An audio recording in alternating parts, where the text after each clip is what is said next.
আজ তো বিরিয়ানি রান্না করতে চাইছিলাম, কিন্তু আমি তো রান্না করতে পারি না। আরে মাসে একবার বিরিয়ানি রান্না করে খাওয়াবে, সেটাও পারো না। কি গুণ আছে বলো দেখি তোমার? এমন ভাবে বলছো কেন গো? দেখবে আমি একদিন খুব ভালো বিরিয়ানি রান্না করে খাওয়াবো তোমাকে। আচ্ছা, সেই আশাতেই বসে থাকি। দেখি কবে তুমি আমার সেই বিরিয়ানি খেতে দাও। কমলা ভাবির থেকে তো একটু বিরিয়ানি রান্না শিখতে পারো নাকি? ঠিকই বলেছো। আমি এখন তাহলে কমলার কাছে যাই, দেখি আমাকে একটু শিখিয়ে দেয় কিনা।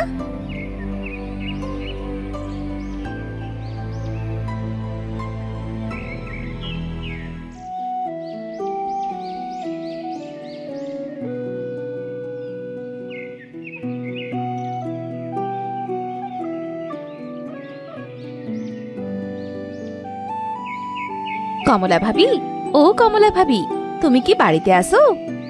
কি হয়েছেটা কি? এভাবে চিল্লাও কেন? দুপুরের এই রোদে যে একটু শুভ, তারও তো শোনেই যে এসে ডাক দেয়। রাগ করো না কমলা ভাবি, আসলে আমি তোমার কাছে একটা দরকারে এসেছিলাম। তা কি দরকার পড়লো এই ভর দুপুর বেলা? বলো দেখি। আহা গিন্নি, এই বউটার সাথে একটু ভালোভাবে তো কথা বলো। এই তুমি চুপ করো। আইসে আমাকে জ্ঞান দিতে। নিজের সরকায় তেল দাও, অন্যের সরকায় তেল মারা বন্ধ করো। আরে ভাবি, তোমরা এইভাবে আর ঝগড়া করো না তো। আসলে আমি এসেছিলাম তোমার কাছে একটু বিরিয়ানি রান্না শিখতে। আগে বললেই তো হতো। আমি ওইসব বিরিয়ানি রাঁধতে পারি না। না বলো না ভাবি, আমি জানি তুমি খুব ভালো বিরিয়ানি রাঁধতে পারো। আমাকেও একটু শিখিয়ে দাও না। আমি বলছি তো আমি রাঁধতে পারি না, আর পারলেও তোমাকে শেখাবো না। আইসে আমার কাছে বিরিয়ানি রান্না শিখতে। এমন করে কেন বলছো ভাবি? আমি কি বিরিয়ানি রান্না শিখতে পারি না? আমি বিরিয়ানি রাঁধতে পারি না বলে আমার বরটা খুব বকাবকি করে। খুব ভালো হয়েছে, যাও তো। এখন আমি কোনো বিরিয়ানি রাঁধা শেখাতে পারবো না, তবে একটা কথা বলতে পারি। কি কথা বলো ভাবি? ওই জঙ্গলের ভেতরে একটা চন্দনা গাছের লতা পাওয়া যায়, ওইটা বিরিয়ানির ভেতরে দিলে খুব ভালো লাগে। আচ্ছা ভাবি, ধন্যবাদ তোমাকে। আমি এখন আসি তাহলে।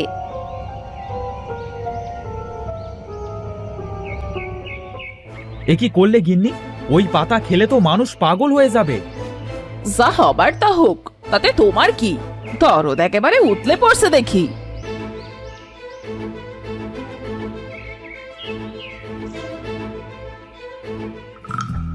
সামান্য বিরিয়ানিও রাঁধতে পারি না? স্বামী আমায় বকবে না তো কি আর করবে? জঙ্গলে তো এসেই পড়লাম, সেই গাছটি তো কোথাও দেখতে পাচ্ছি না। শোনো মেয়ে, এদিকে একটু এসো তো। কে কে ডাকলো? আমি তোমাকে ডেকেছি। তুমি তুমি দেখেছো? তুমি তো গাছ, তবে কথা বলছো কি করে? তুমি আমাকে ভয় পেও না, আমার কাছে এসো। আর গাছের জড়িয়ে থাকা লতাগুলো একটু সরিয়ে দাও তো, আমার যে দমটা বন্ধ হয়ে গেল। আহারে, বেচারা গাছটা না জানি কতদিন ধরে এত কষ্ট পাচ্ছে। আচ্ছা, আমি তোমার গা পরিষ্কার করে দিচ্ছি।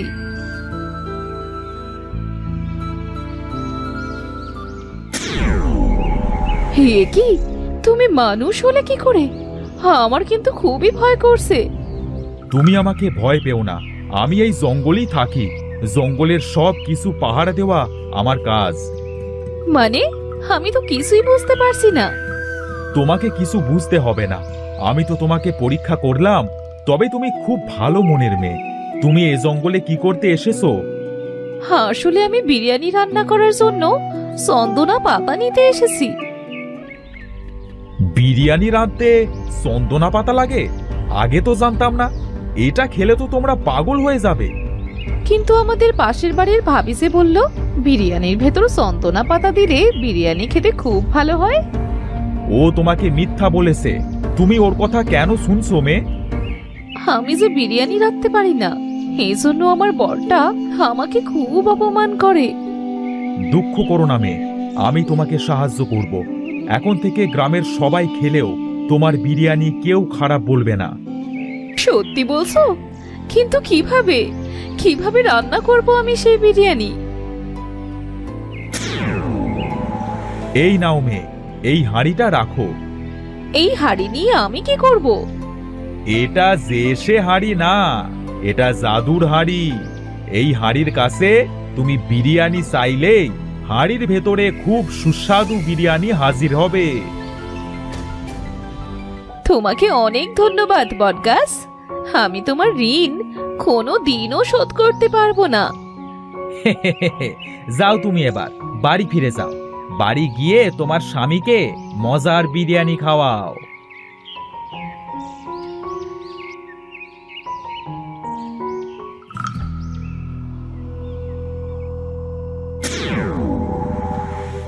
ও মা, এত সুন্দর বিরিয়ানি! সেন্টে তোমার পেট ভরে যাচ্ছে। ওগো শুনছো, একটু এদিকে আসো তো। আরে কি হয়েছে নাকি? এভাবে ডাকছো কেন? আরে এত সুন্দর বিরিয়ানি সেন্ট, আরে কোথা থেকে আসছে? এ আমাদের ঘরে নাকি? সত্যি বলছো? এটা জাদুর হাঁড়ি?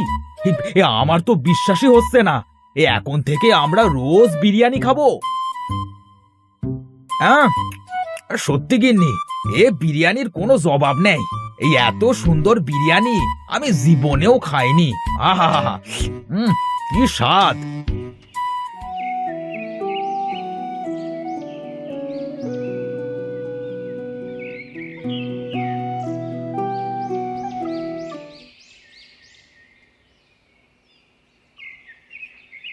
আরে কমলা ভাবি যে, তা কি মনে করে আমার বাড়িতে?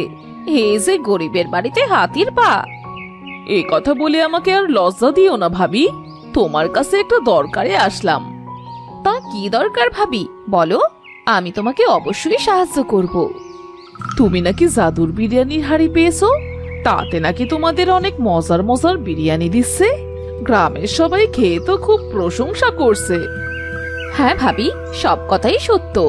ওই জঙ্গলের বটগাছটি আমাকে একটা জাদুর হাঁড়ি দিয়েছে, আর আমাদের জাদুর হাঁড়িটি অনেক সুন্দর বিরিয়ানি দেয়। কিছু মনে করো না ভাবি, আমাকে একটু বলো না কিভাবে তোমরা ওই জাদুর হাঁড়িটা পেলে? সব বলছি তাহলে, শোনো ভাবি। ও, এই জঙ্গলের কথা তো আমি তোমাকে বলেছিলাম। ঠিক আছে ভাবি, আজ তাহলে আমি আসি। ভাবি, আজ থেকে যাও। আমার জাদুর হাঁড়ির বিরিয়ানি খেয়ে তারপর না হয় বাড়ি যেও। আরে না না ভাবি, ঠিক আছে, আমি অন্য একদিন তোমার বাড়ি এসে বিরিয়ানি খাবো।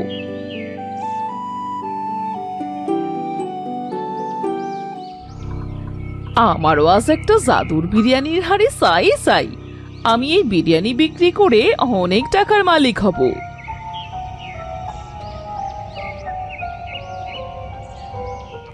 এই বটগাছ, তুমি নাকি কথা বলতে পারো? ওই মুখপুরিটা আমাকে কি মিথ্যে বললো? হ্যাঁ, আমি কথা বলতে পারি। এখন বলো, কি দরকারে তুমি আমার কাছে এসেছো? আসলে বটগাছ, তুমি তনাকে যেমন একটা বিরিয়ানির হাঁড়ি দিয়েছো, আমাকেও একটা দাও না। আমিও বিরিয়ানি রান্না করতে পারি না। ও, তাহলে তুমি আমার কাছে জাদুর হাঁড়ি নিতে এসেছো?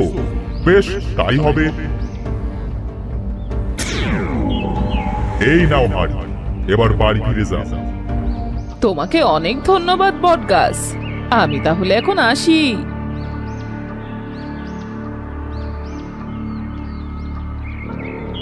মূর্খ মানব, অতিরিক্ত লোভ তোর লোভেই তোর সর্বনাশ হবে।